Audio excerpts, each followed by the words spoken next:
Hello folks, I'm Pamela Young and this is Thrive 2030, brought to you by growthcurv, and my guest today is Professor Vasant Dhar, who is the Professor of Technology, Operations and Statistics at NYU, New York University, and he is currently at the Stern School of Business, and I'd just like to welcome you today, Vasant. Nice to have you with us. Great to be here, Pamela. Thank you. I think we might just start with a little bit about you and who you are and how you came to be Professor of AI and Technology and so forth at NYU. How did that come about?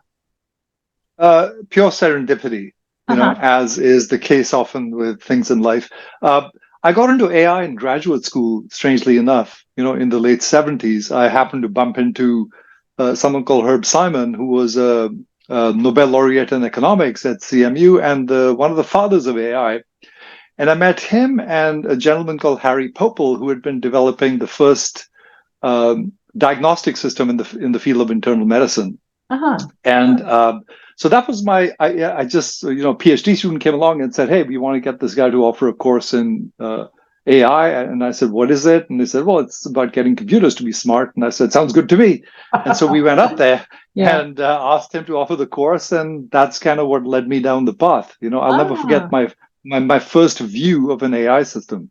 Wow, that's fantastic. Now, I think you have told me that AI has been around for 60 years and the rest of us have just woken up to it very recently, but you have been working on various forms of developing artificial intelligence throughout your career. Can we just get a thumbnail sketch of that journey and bring us up to today? Sure. I mentioned that my very first encounter with AI was a most interesting one, and it was we were waiting for this professor to get off the phone. He was in his office, and there was this physician, white hair, puffing a pipe. He was, quote unquote, talking to a computer via his assistant. It was a big screen connected to a time-sharing computer at Stanford, and he was discussing a medical case. And he provided some symptoms to the machine that took them in and then started asking him questions. And at one point he said, why are you asking me the question? And the machine said, well, because the evidence you've given me so far is consistent with the following hypotheses. And this question will help me discriminate between the top two. And I looked at that and I said, holy smoke, how is a machine doing this? My exposure to computers was to solve, complex differential equations and engineering. But to me, this was like a complete eye opener, where a machine was talking to a computer, to a human and discussing a case, right? So this was like 1979, right? And here we are, 40 some years later. And now we can have ChatGPT discuss a case like that with us, right? So, we've come a long way and we've sort of gone through sort of several paradigm shifts, in the last 40 years. At that time, it used to be collect knowledge from humans and represent it in computers. And gradually that gave way to learning from data. And so I've sort of seen this from inception, and I got into sort of learning from data in the early to mid 90s. When I went to Wall Street and brought machine learning to Wall Street, that was in the mid 90s when the internet was emerging. And so I've sort of, I've sort of grown up with the field, but that's kind of a thumbnail sketch. And I, created a machine learning based hedge fund that still manages money professionally, runs systematically, trades systematically. So I've sort of been into this whole area of algorithmic decision making for a long time, because I sort of felt it viscerally, why should I trust the machine with money, with other people's money? And that was a big question for me, right? To sort of give control of decision making to the machine. So I've been fascinating with, I've been fascinated with this area for a long time, as to when we trust AI with decision making. But it all grew out of, creating this hedge fund, running money, and having the machine actually make decisions to manage the money. That's a rather interesting side activity for a professor of technology.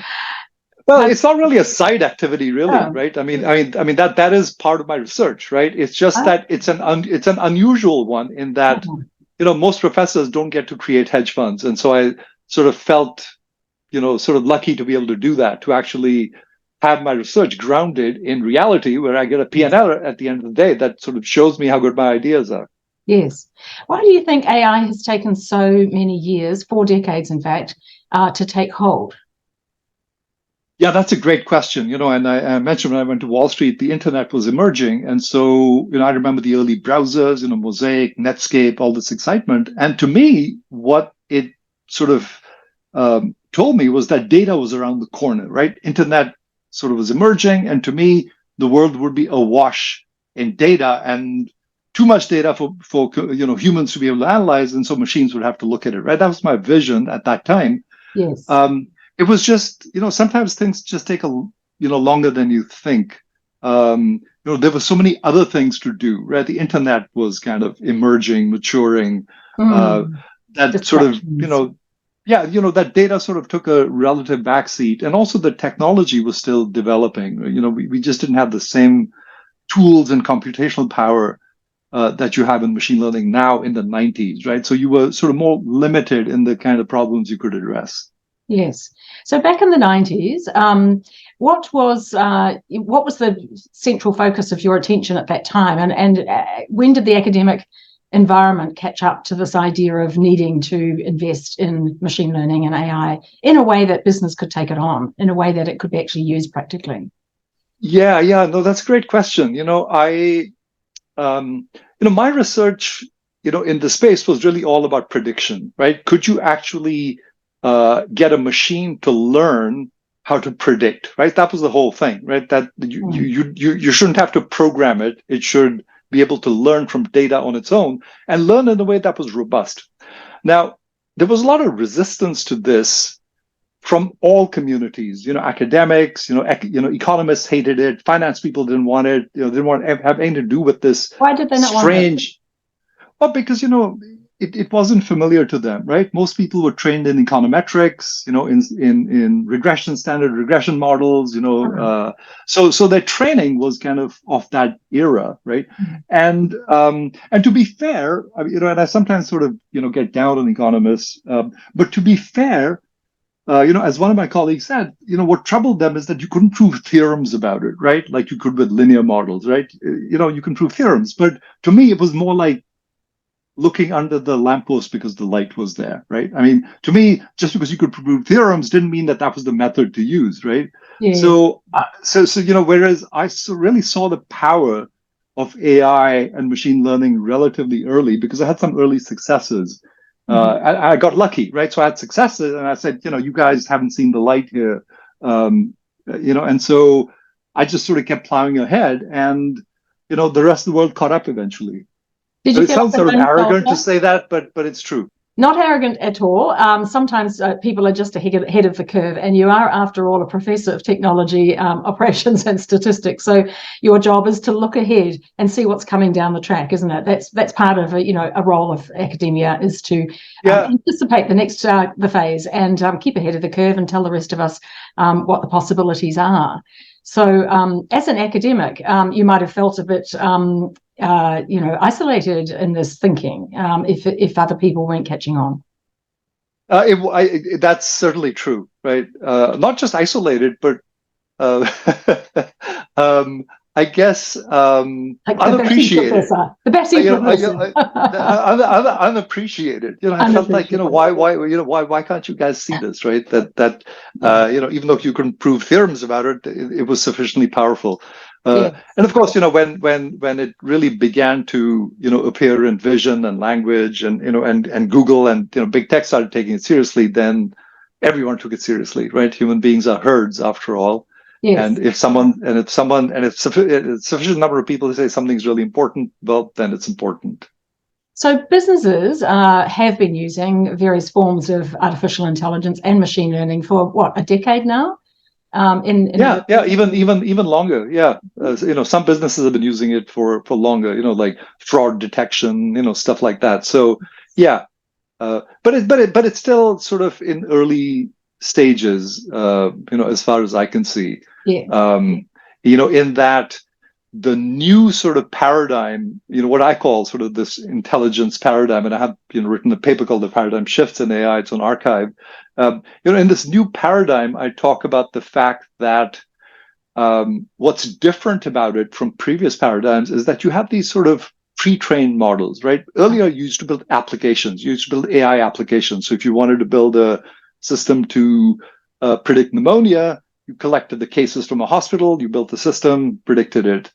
Now it's more like you can talk to the computer about pneumonia in general, right? Yes. Because it's learned from all of the sort of knowledge out there about pneumonia. So, and now we have these sort of pre-trained models, and large language models are pre-trained models, and you can build on top of them, right? So that's the excitement and that's the potential, is that these pre-trained models make AI what I call a general purpose technology, like electricity. You know, you can sort of configure it to applications very quickly, and that wasn't the case, you know, until very recently. So even though AI has been around for a long time, there was a lot of friction, you know, sort of a lot of impedance in getting it going. You had to do a lot of work, make a lot of complementary investments. Yeah. You still need to do that, but the level from which you start has really gone up, right? For these pre-trained models, you can like put together applications really quickly. Can you describe what you mean by a pre-trained model for those of us who are, you know, in business, who are not technically savvy? What is a pre-trained model? So a pre-trained model is one like you know, large language models that's just trained on huge amounts of data that are out there, you know, on the internet, right? So large language models, for example, just devour all of the text they can find out there, and they're trained on that. Now the question is like, what are they trained to do? Like, and that's where it gets really interesting. Yes. So all they're trained to do is to take a particular sequence of words, or more generally called tokens, and predict the next one, right? So if you say, you know, the cow jumped over the, right, what will the machine say? Will it say moon? Will it say cheese? Right? What's the most appropriate response, right? So what these pre-trained models do is they're basically trained to predict the next word. That's all they do, right? And the sort of, you know, almost miraculous thing is that systems like ChatGPT are built on top of these pre-trained models, right? So now you take the pre-trained model and you say, I want to create a conversational agent. So use all of this knowledge that you've learned in this pre-trained model, and it's basically a gigantic neural net. Use all this knowledge to learn how to converse, and I'm going to train you how to converse, right? So ChatGPT is one such application that's built on top of, you know, a large language model.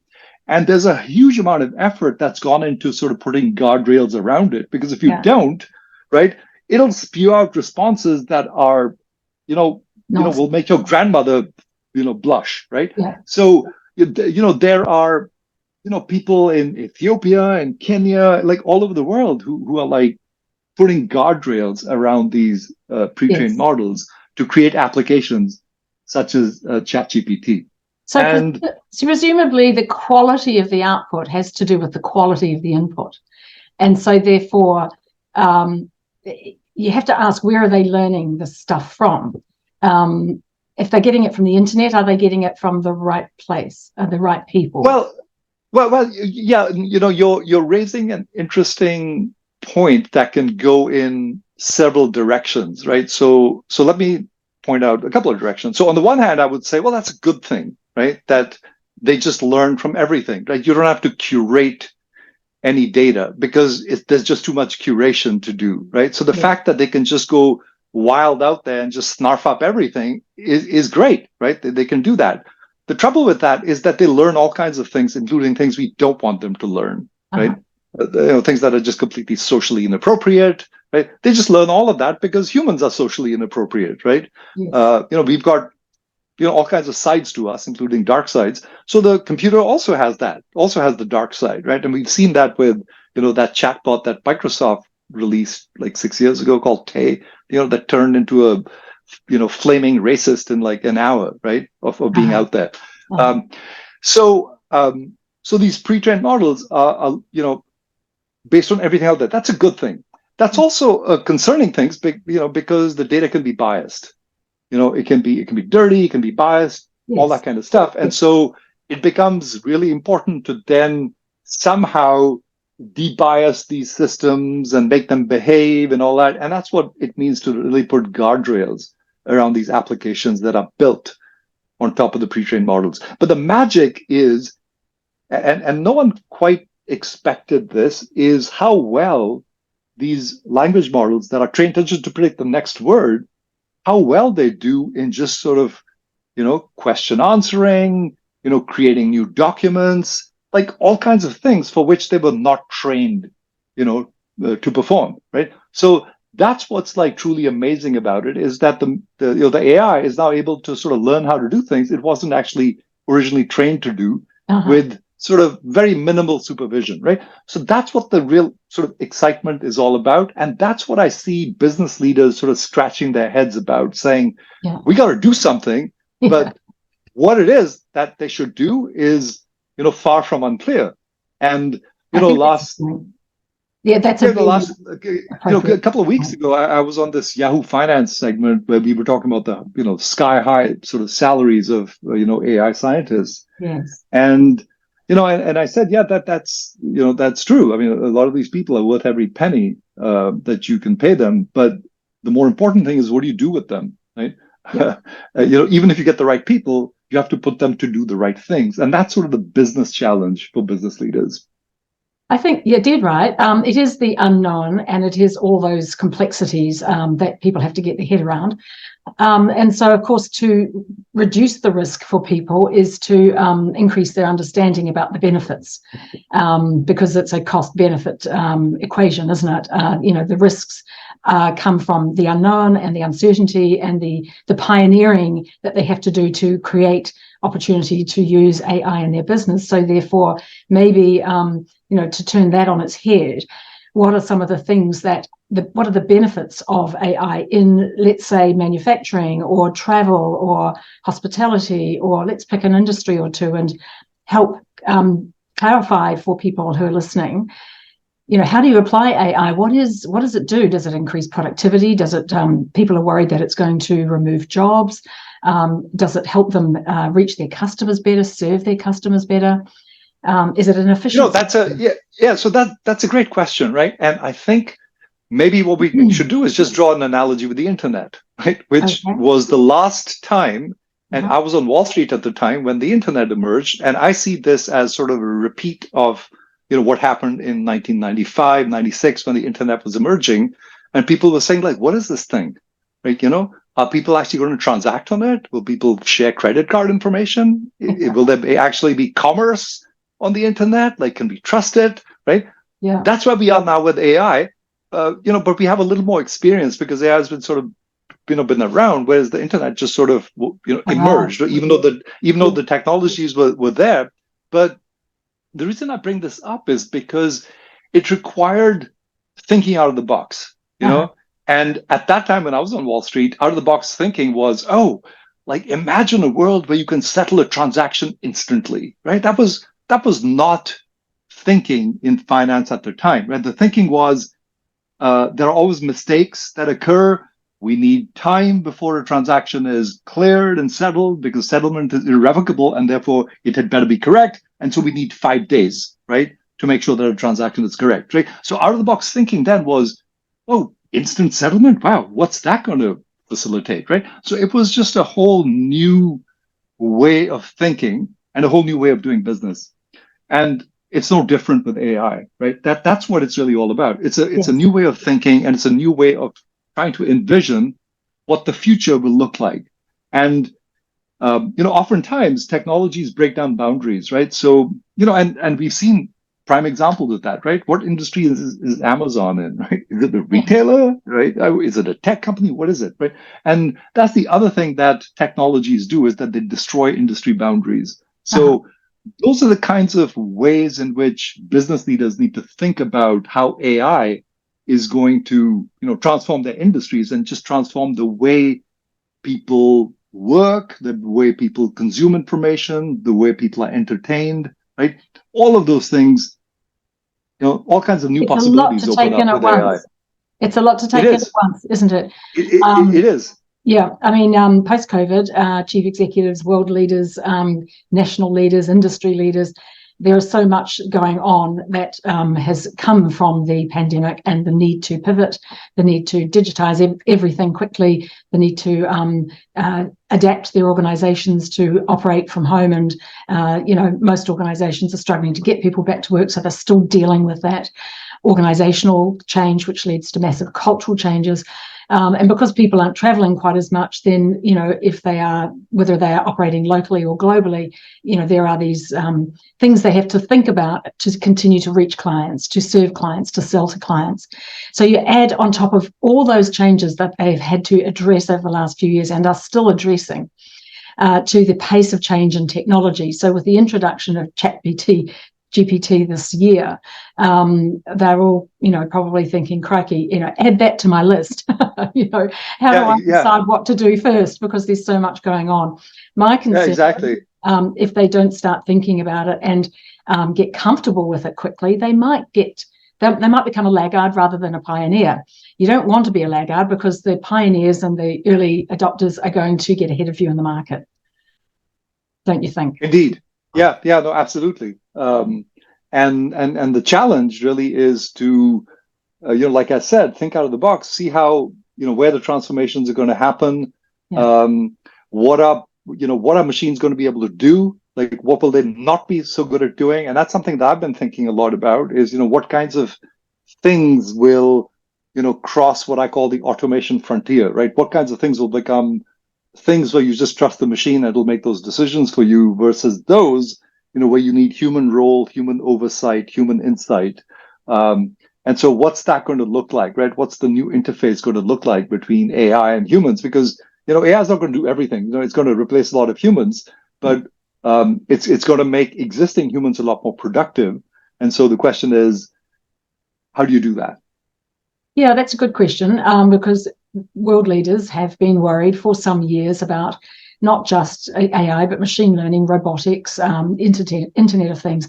As these have all come on stream, there has been constant conversation in businesses and industries about how it's going to change the workforce and the demand for, skills and people. Obviously, there's a demand for much more comprehension around technology and for skills in technology.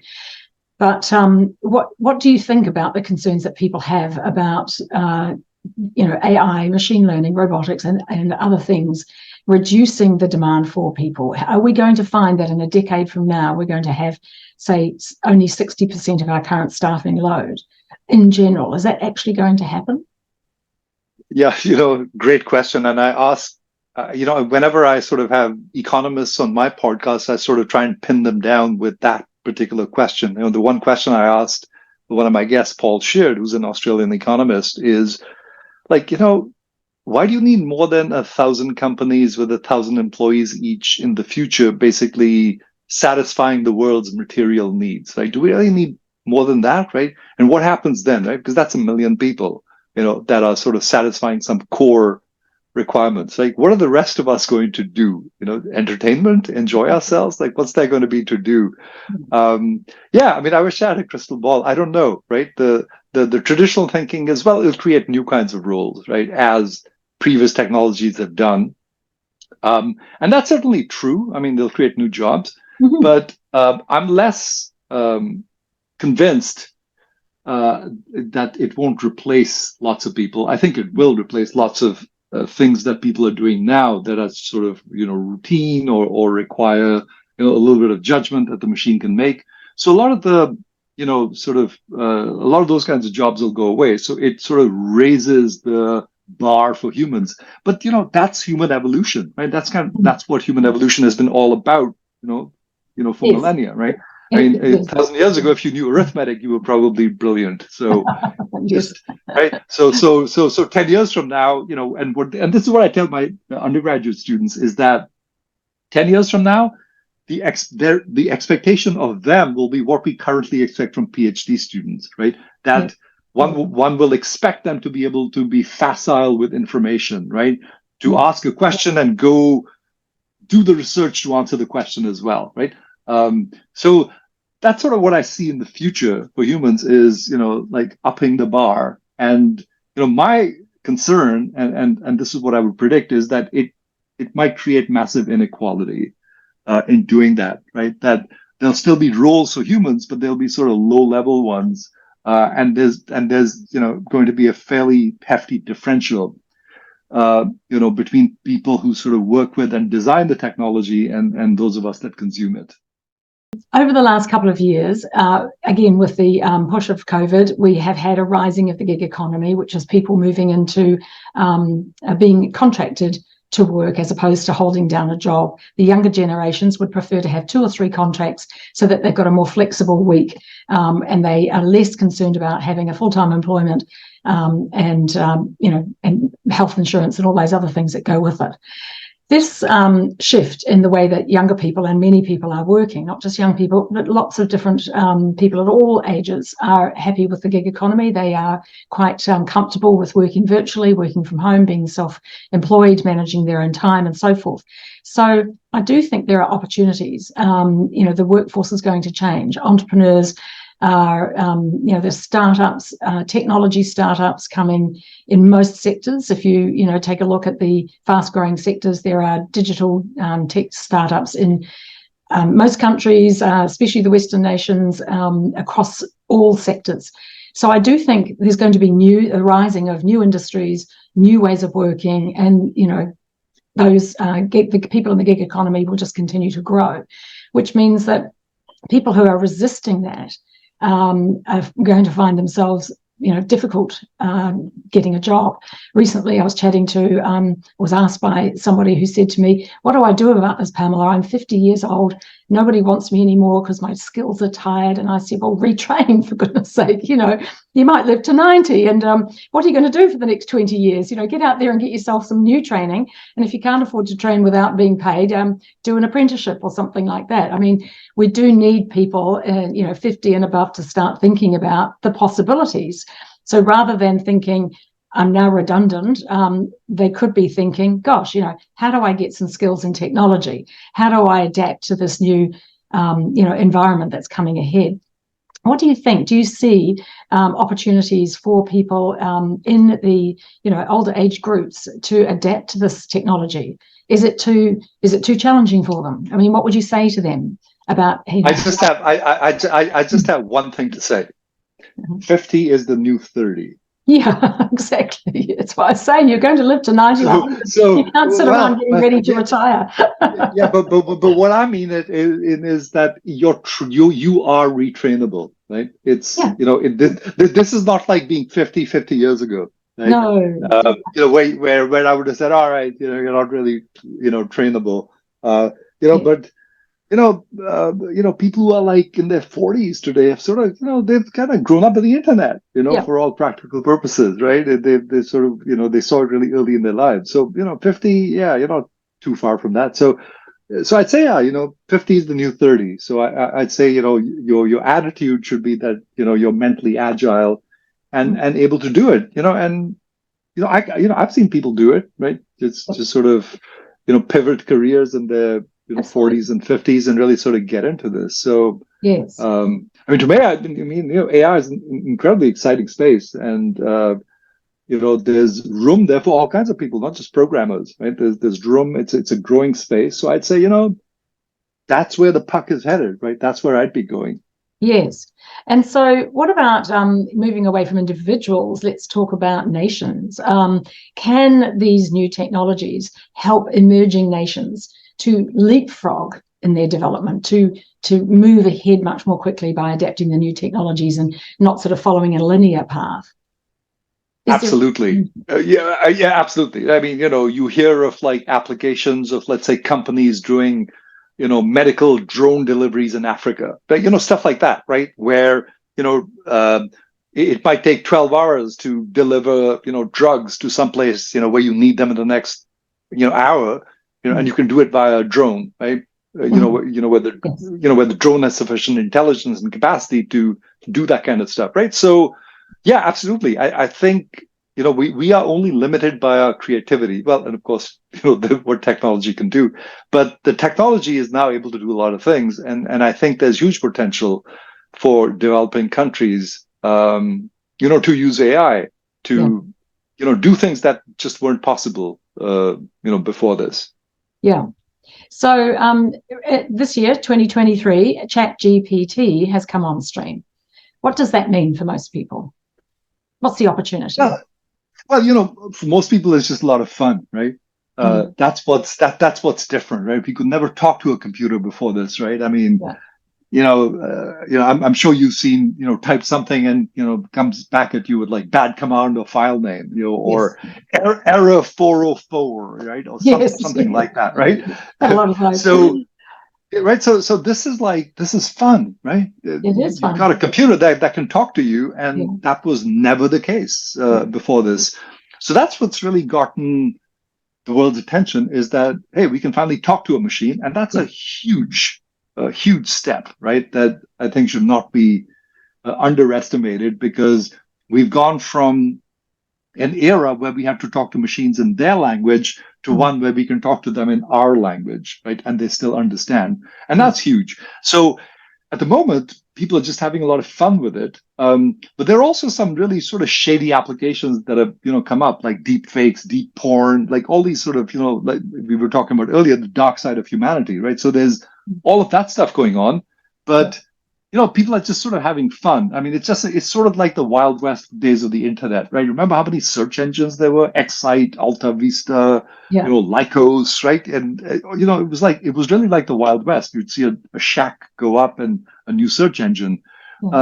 It's sort of, similar days here in the AI space, like lots of sort of Wild West activity, lots of like out of the box thinking applications, that will make use of these pre-trained models in language and vision, and and eventually in other modalities as well, such as listening and smelling and touch. Yes, I have tried it, and I'm sure most people have. Ask it a question. Please give me the top 10 key points for a presentation on this topic. If you do that 10 times, you start to get a sense that what it's going to give you is pretty ordinary, in that it's known information. It's not innovative, and it's not creative and futuristic. It's what's available now. It's a hallucination. It's hallucination. It's thorough and correct, but it's not very creative. It's not very inspiring. Right. Yeah. Is that because it's based on the historical information as opposed to possibilities for the future?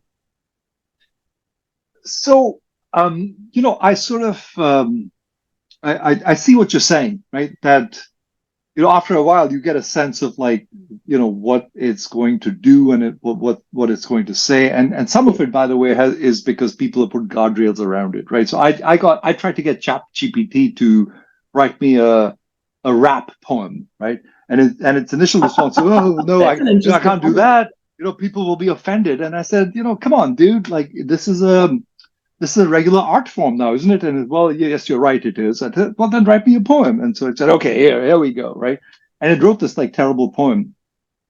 And I said, try again. And it said, oh, I'm so sorry, I've not satisfied your needs, and the usual stuff that its creators have told it to be very polite. So it did all of that, but I was getting frustrated, and it was getting progressively apologetic.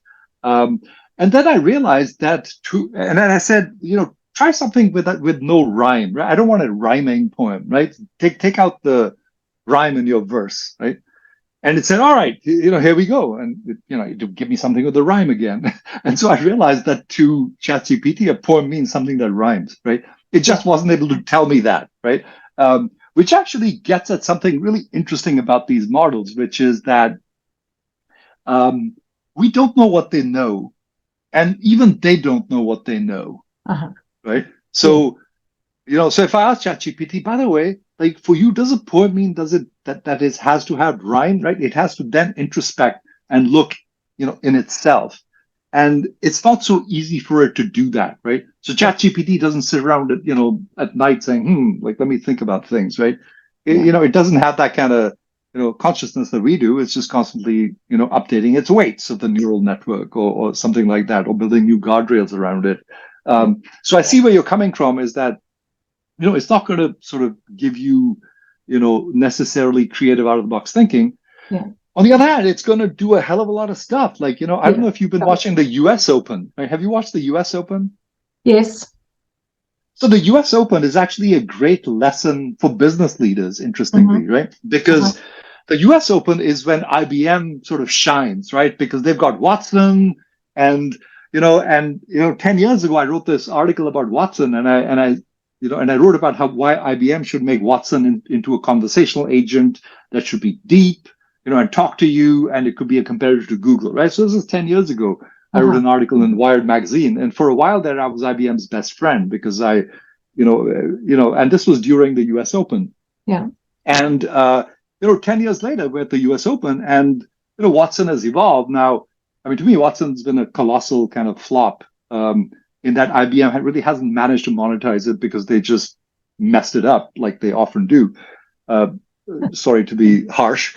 But what was super cool this time is that they're producing like 2-minute summaries of a match, right? So the machine actually watches the whole match, figures out the interesting segments, and then summarizes them and describes them and talks to you, right? And says, Alcaraz versus this, it was going, on set, but then, so-and-so made an error, and look at this, right? So that's pretty amazing, right? Where, it's not being creative in the sense of, coming up with a great poem, but it's doing stuff that's amazing that would take a human being hours to do and maybe not so well, right? So is that creative? I don't know. Is it amazing? Yeah, I think it is. Yeah, I agree with you. Yeah, that's a very good example. Because it tells you the possibilities, right? Where the machine is able to observe stuff and quote unquote understand it and summarize it, right? I mean, it's just like, I never imagined this is where AI would be in my lifetime, right? It just blows my mind. You did not imagine what you've just described? I did not imagine. If someone had told me, if someone had told me 20 years ago we'd have a machine able to watch a game and summarize it and a 2-minute summary, right? I'd tell them they were smoking something. Right? it just wasn't, in conceived. But then from the inside, progress is just sort of incremental, and for years, for decades, I'd seen people try and, get computers to understand natural language, and they'd fail, right? They'd just crash and burn, right? No one managed to do it until these chatbots came along, and it was a completely different paradigm. It was a completely different approach. It was not about coming up with the grammar and specifying knowledge and being clever about it. It was just like, just throw machine learning at lots of data, and it'll learn. Right? It's just a completely new way of looking at the world. What you described just there, though, Vasant, as you say, go back 10 years, you would never have, conceived that was a possibility. For people who are just arriving at this place of being introduced to AI and things like that, because the pace of change in the world has been so rapid over the last few years, we've all got used to rapid change, and we've got used to being able to pivot. And I think organizations have done away with the idea that they have to spend 12 months spending millions of dollars warming everybody up to the idea that we're going to do a change. The first 12 months of a major those days are over. It was all communication, and get buy-in. Well, along comes COVID, and a rapid change occurred without any of that. And I'm hoping that muscle memory is still there. But my question is, for those who are just coming into this, how do we help them understand and appreciate that the power of technology to totally transform their service offering? Because if you are in a traditional industry, how do you get your head around the idea that you might be able to do what you've just described, watch a game and report it back with a voice that's telling you what's going on? That's a light years away from a newsreader and some clips done in an editing suite. So I think this is the challenge for people around AI. For them, it's jargon. The words AI is just a piece of jargon. And so what we have to do is find ways to help them understand that if they take some time, invest some money, put a project together to look at how do you automate or use these new technologies to transform the way that you thought about what your service line was, because maybe the offering is different. They've got to think about, we had black and white televisions, then colored TV, then video. Now look what we've got. We've got streaming on a phone. And by the way, before I lose my train of thought, this is a CEO level question, right? This is not a CTO level question, right? No. You don't tell your CTO, go figure out AI, right? That's a colossal mistake, right? Yes. To say, figure out this technology and report on it. That's not the way to think about this, right? The way to think about it is, what's it going to do? Like, what does it do, right? Understand the technology, understand what it's capable of. And it's not that hard, right?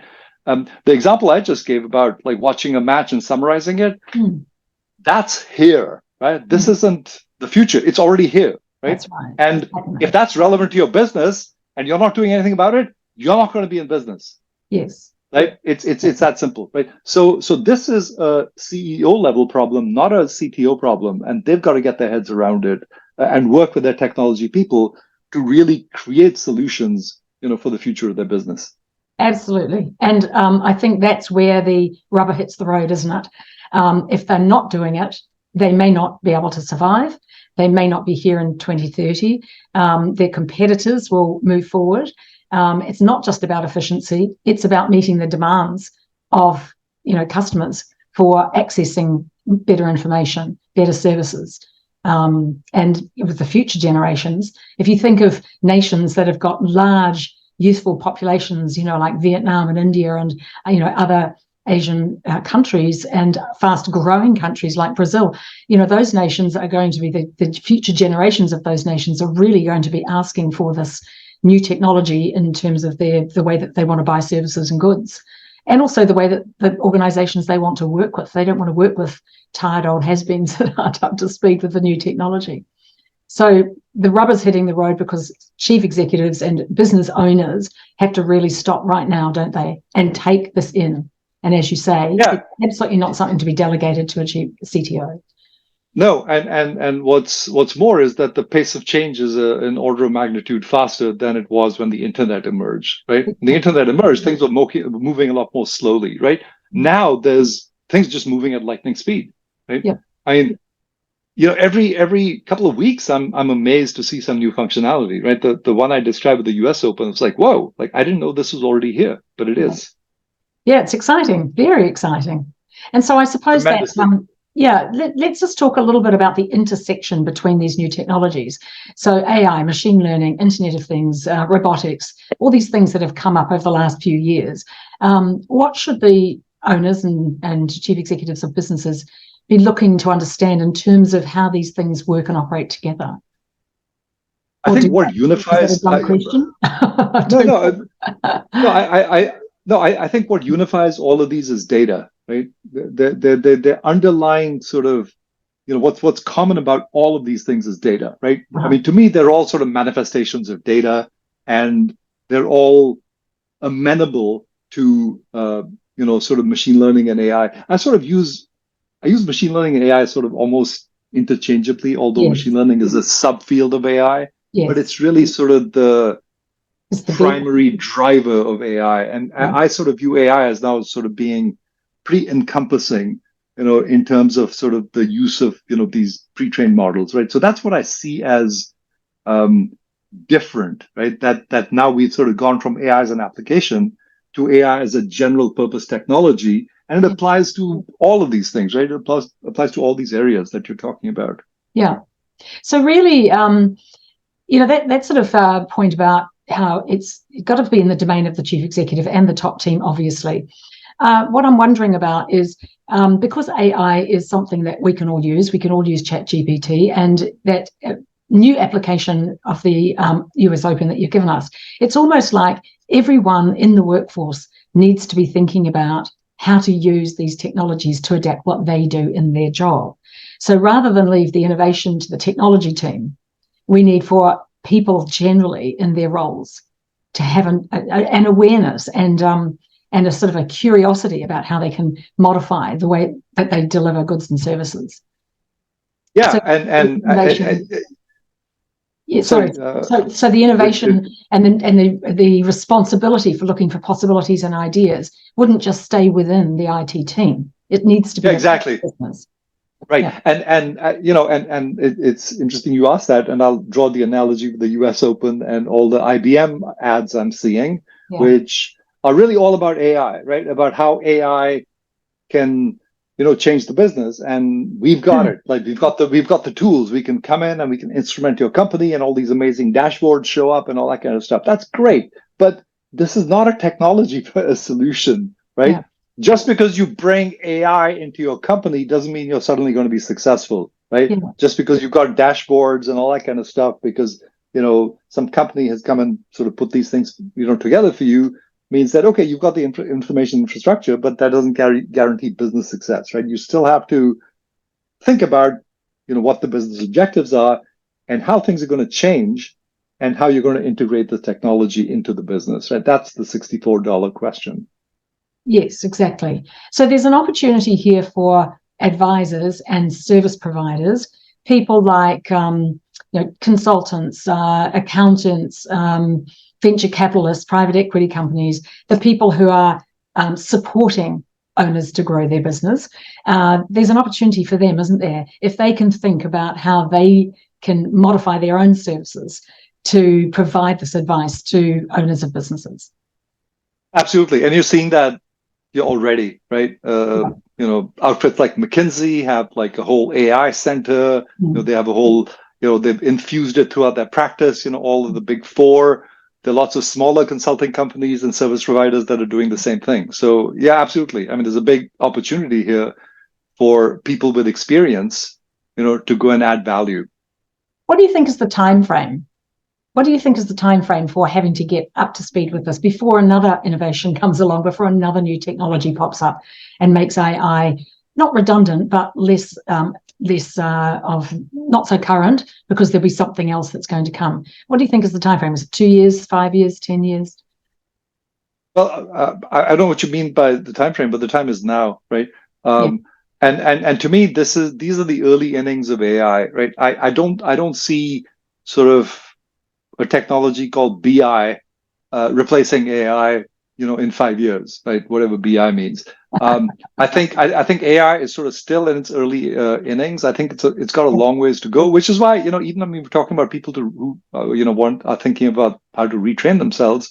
Mm-hmm. This is a big space with possibilities, not just for technology people, but for creative people, for marketing people, for people with human skills, for advisory skills, all kinds of stuff. So it's a big space, and it's going to be here for a long time.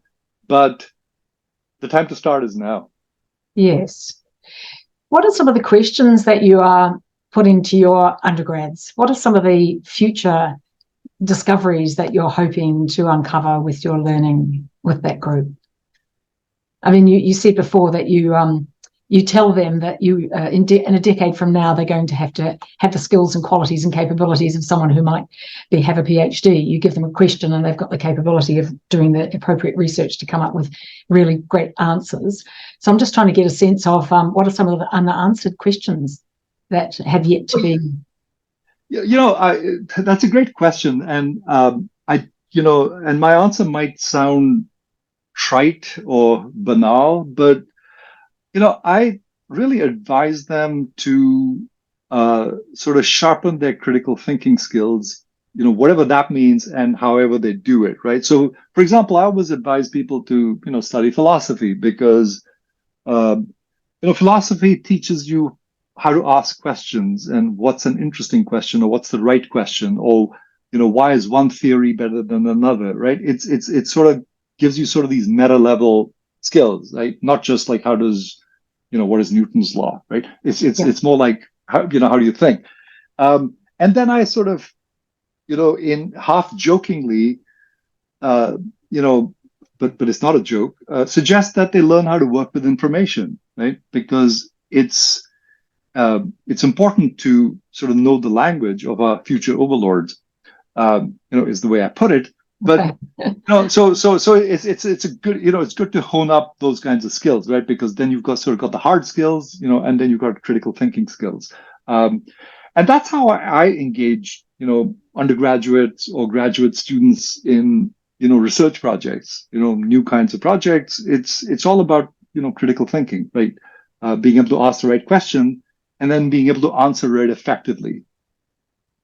Yeah, I think it's an interesting thing because, there have been suggestions that because the youngest generation have been grown up with a laptop or an iPad or an iPhone in their face, that they're not getting outside. They're not being independent. They're not having enough time alone away from that oversight of the parents to be able to develop critical thinking skills, to be able to develop, the confidence to solve problems for themselves. Isn't that going to stand in the way of what you're trying to achieve there? Oh, that's a big question. My experience is more that I don't think they sort of lack critical thinking or critical thinking skills. But one has to be a lot more sensitive these days. People are much more easily hurt or offended. So that's what I find is different in the teaching environment. I can't joke quite as freely because I might offend someone or someone's sensibilities. And I certainly appreciate the basis for that, because I've been at the other end of those kinds of things sometimes, at the receiving end, I mean. Yes. So I'm completely sensitive to that. On the other hand, I feel like we've sort of gone a little bit too far. Universities have sort of gotten a little bit too far and being sort of maybe a little over woke, if there's such a word. So we just need to sort of relax and loosen up a little bit. But but the other question you're raising about people just being glued to their devices and stuff like that, that's a real problem, right? Because I think you're right. I think a lot of people aren't getting out there enough and just sort of playing the good old-fashioned way. But I can see that the technology is so seductive, which is why it's really important. I mean, I had an interesting podcast guest, colleague of mine, Adam Alter, who talks about addiction, and one of my other guests, Anna Lemke, talked about addiction as well, right? So it's that aspect about technology that's sort of problematic, is that the designers of these technology build in addiction, right? And so it's really easy to get addicted, and that's kind of one of the major problems that really confront us at the moment. And I'm not sure what the answer is, but it has to begin at home, right? It's a parent kind of responsibility, as opposed to like something that only schools can do, right? So it's really sort of incumbent on parents to supervise that. But then, as Adam says, distracted parents make for distracted children, right? The parents are on the phone all the time as well, right? So this is a collective problem, and a collective failure, if there's one, right? Of sort of being seduced by the technology, to the point where it sort of dampens our other capabilities, such as critical thinking skills. Yes, that's what I'm just wondering about, is the this next generation, which is going to be your undergraduate students of the future. That whether the number of those that have those skills and the ability to think innovatively about future possibilities might be limited by the fact that we've raised them on technology. They haven't been outside playing, climbing trees, catching tadpoles in the ponds, and doing those sorts of things where they get themselves into trouble, and they and their friends have to get themselves out of trouble, so they learn to problem solve and become independent. Instead, they are just glued to this thing. So time will tell, won't it? Time will tell, and my colleague Jonathan Haidt, sort of says that people have just become fragile, right? That they've, he wrote this book called The Coddling of the American Mind. And I think he's right. I think people have, the younger generation does seem incredibly fragile in many ways. They're easily offended, and one has to be a lot more careful around them. So I'm a lot more careful than I was 20 years ago, which is probably a good thing. Yes, I think chief executives that I interview on this program have told me that they, over the last few years, have become so much more focused on the needs of their employees, connecting with them, listening to them, understanding them. And that's because we were all sent home to, operate virtually, so that it became much more, they became much more aware of the need to reach out and listen and understand how people are feeling because of where they're sitting. That wouldn't have happened if pandemic hadn't put us in that position. Those insights and that learning, those chief executives will, it'll stay with them, and that will be passed down through organizations, which, as you say, is a good thing, because the people are now much more sensitive. And I think a lot of that has come about because of the need for equality and diversity and fairness and kindness across nations. And it's all a good thing, but it does add another dimension to what we have to think about as we go forward. So absolutely, absolutely. I mean, I think that, well, one of the most important things, and I will be talking to Peter Singer, this week. He's going to be one of my podcast guests, and I think as he's pointed out, the one thing that's in short supply is compassion, and I think that's a worthwhile thing to shoot for, is just compassion. Yes. You can never have enough. Well, in a couple of weeks' time, I'm interviewing one of the most prolific authors and social researchers from Australia, Hugh Mackay. He has published 23 books on Australian society and social change, and his latest book is called The Kindness Revolution, and he talks about the need for nations to think about being kinder to one another and what that means. So looking forward to that interview. So, Vasant, can we just sort of come back to that conversation that we had earlier about the pace of change and everybody having to get on board with this? Because as you say, the time is now. If they're not on board, they're behind. They're going to be behind, those who are already leading the charge here. So, what do we say to people who are looking ahead going, well, how do I get on this train? What do I do to learn about it? Where do I go? Do I do a course? Do I reach out for some learning? Do I hire a consultant? What's the method for me to get up to speed, to work out how do I improve my business productivity and profitability by using AI? Yeah, great question. And I think, CEOs should really feel exhilarated, right, about this new technology. Right, this is something new that hasn't existed. It has the potential to transform the way they interact with their customers, right? Because we couldn't until now really analyze text and video in the kinds of ways that we can do now, right? So that maybe there are new channels of interaction with customers that that I should be exploiting, that I'm not doing yet, right? So that's what they should be thinking. Like, duh, like, what am I doing? Like, I really got to move, right? Because the opportunities are all there, and if I don't move, I'm going to be left behind, right? Yes. So, there's no need to panic, right? Oh, I'm going to be left behind. But this is time to think about all of the new ways you can do business and interact with your customers and get more information and get more intelligence in the way you do business, right? That's what it's really all about. It's just more intelligence in the way you produce, in the way you interact with your customers, right? In the way you market, like everything. And of course, you've got to surround yourself with people who are similarly excited. So if you've got people in your top team that don't get it, are not interested, are feeling a bit, exhausted by the need to continually develop and change, you probably want to change them, don't you? You do, yeah, exactly. They should. I mean, they should spend, do worthwhile things like spending time with the family. But yeah, you absolutely have to get people on board and excited, because you're not going to do this by yourself.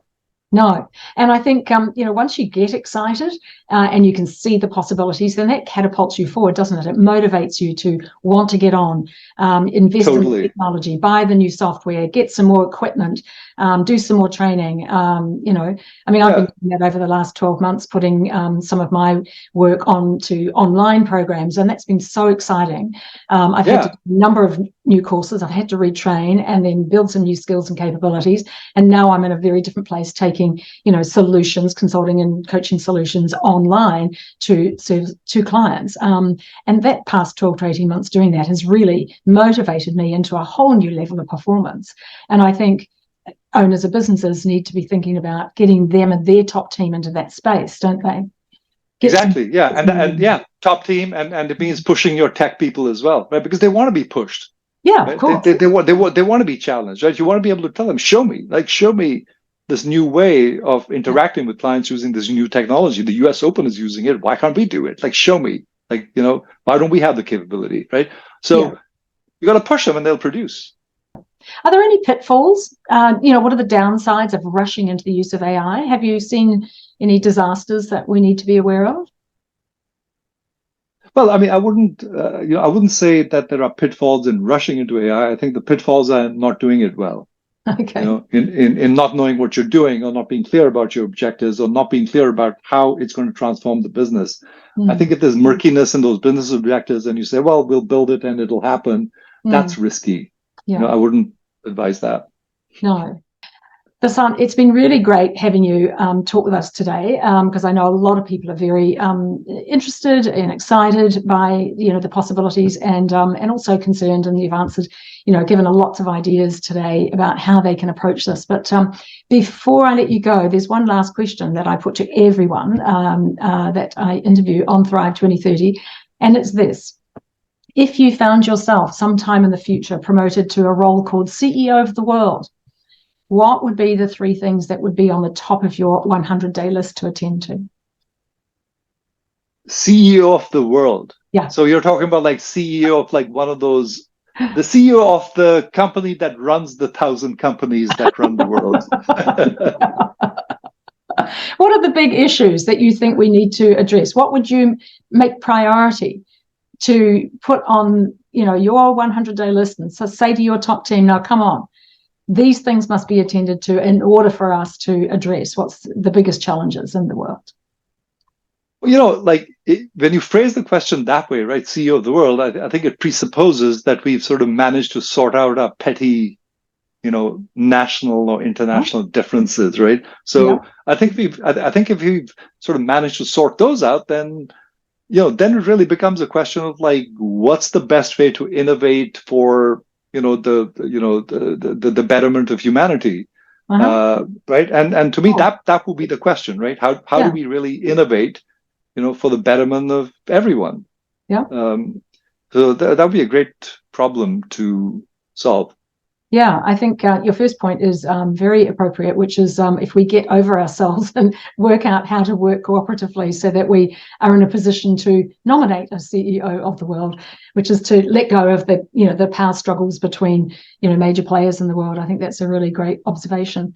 So yeah, that would be a really good start, wouldn't it?